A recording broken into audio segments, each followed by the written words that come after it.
किंतु जब तक आप स्वयं अपने हाथों से भोजन नहीं खिलाएंगी, मैं भोजन का एक और भी ग्रहण नहीं करूंगा माँ।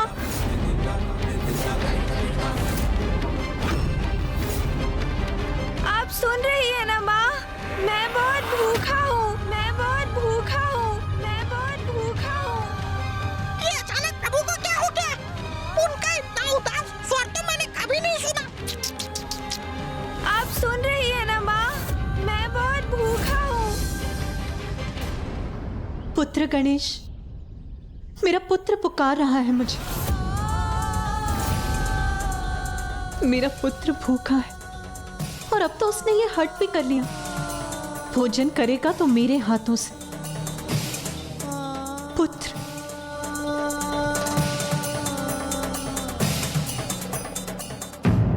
नहीं प्रभु, ऐसा मत कीजिए। बिना भोजन के आप कैसे रह सकेंगे प्रभु? मूषक जी, मेरा निश्चय अटल है। अब तो मेरे मुख में भोजन का एक भी ग्रास तभी प्रवेश करेगा जब स्वयं माँ अपने हाथों से मुझे खिलाएंगी। पुत्र, ये कैसा हट कर लिया है तुमने?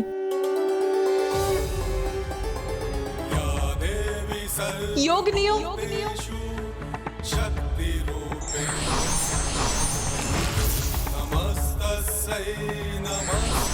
प्रणाम माता। मेरा पुत्र गणेश भूखा है, उसके निकट जाओ। उस तक ये संदेश पहुंचाओ कि मैंने ही तुम्हें भेजा है और उसे समझा बुझाकर भोजन कराओ। जो आज्ञा माता।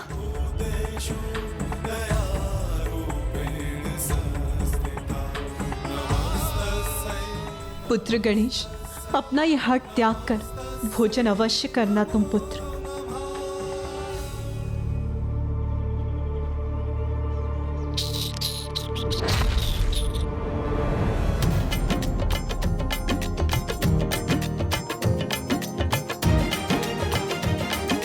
नहीं मूषक जी, आप कितना भी प्रयास कर ले, मैं ऐसे भोजन नहीं करूंगा।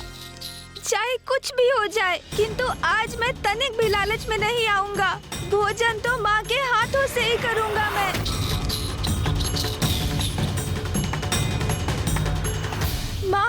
माँ मुझे अपने निकट बुला लीजिए, अपने निकट बुला लीजिए माँ, अपने इस पुत्र को बुला लीजिए।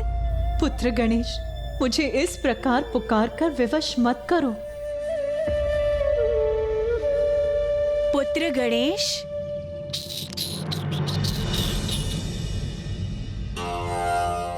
पुत्र, हम 64 योगिनियां तुम्हारी माता के ही अंश हैं। प्रणाम माताओं।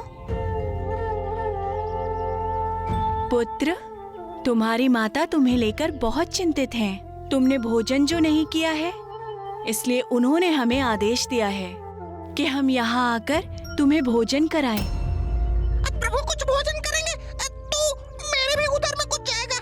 अब योगिनी माता के ये आग्रह अस्वीकार मत कीजिएगा प्रभु। माताओं, मुझे क्षमा कीजिएगा। आप सभी मेरी माता के ही समान हैं।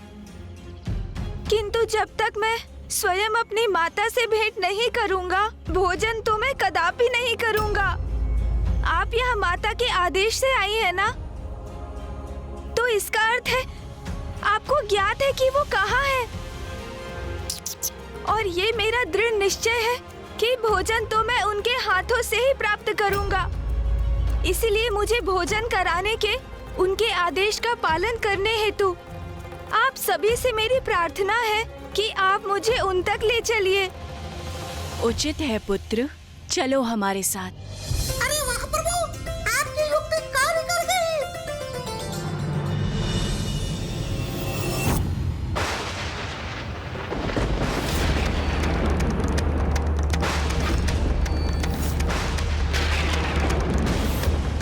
ये स्वर्ग के शांत आकाश में अचानक ये विद्युत रेखा कहां से उत्पन्न हो गई?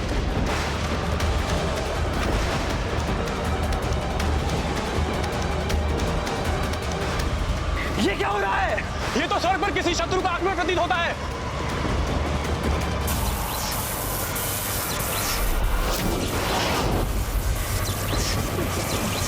अरे, ये कैसे बंधन में बंध गए हम?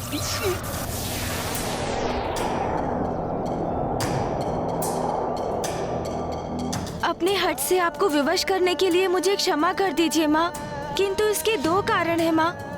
एक, आपसे भेंट करने का मेरा निजी स्वार्थ, और दूसरा जो मेरे स्वार्थ से कहीं अधिक महत्वपूर्ण है, वो है जगत कल्याण माँ।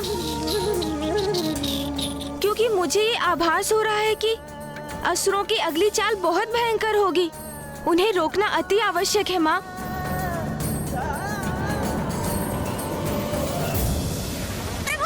इस मेघ में तो मुझे भी कुछ दिखाई नहीं दे रहा है।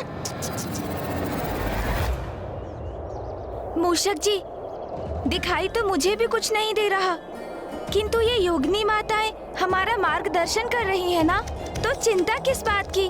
बस आप उनके पीछे चलिए। उचित है प्रभु।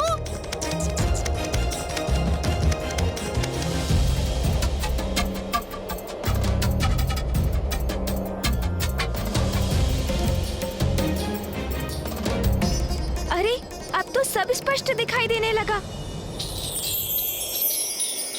कितना सुंदर दृश्य है। विंध्याचल पर्वत, ये मुझे पूर्व में क्यों नहीं दिखाई दिया कि माँ का यहाँ आना तो स्वाभाविक है, क्योंकि माँ ने जब माता कात्यायनी का रूप लिया था तो वो साधना करने यहीं तो आई थी। मूषक जी, माताएं नीचे उतर रही हैं, अब हमें भी उनके पीछे जाना चाहिए। उचित है प्रभु।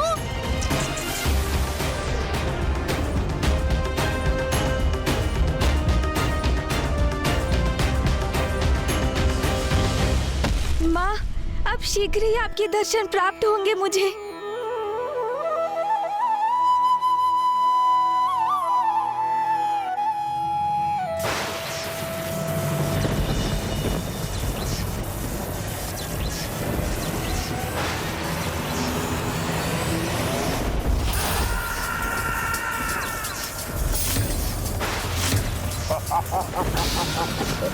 भ्रातामुंड, कितना आनंद आ रहा है इन स्तब्ध और आतंकित देव प्रहरियों को देखकर। हाँ भ्राता, ये तो मात्र आरंभ है। इसका अंत तो तब होगा जब इंद्र और अन्य सभी देवता हमारी असुर सेना के सामने घुटने टेक देंगे।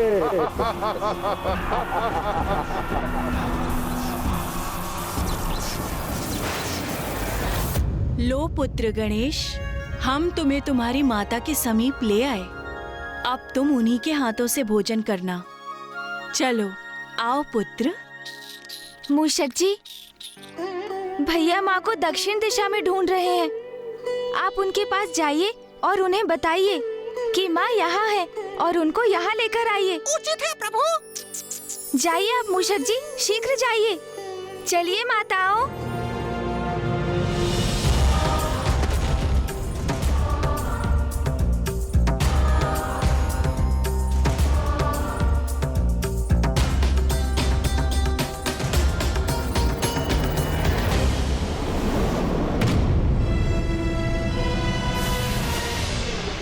ये क्या?